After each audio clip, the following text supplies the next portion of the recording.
Alright, isang magandang araw na naman sa atin lahat mga chong. Halika at magluluto ako ng pusit na may sotanghon at yan po ang aking gagamiting mga sangkap.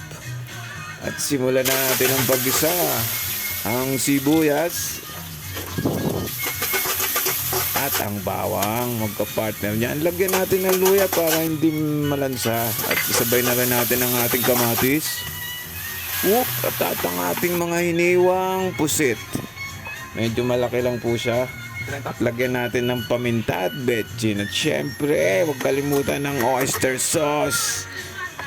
At lagyan na rin natin ng toyo.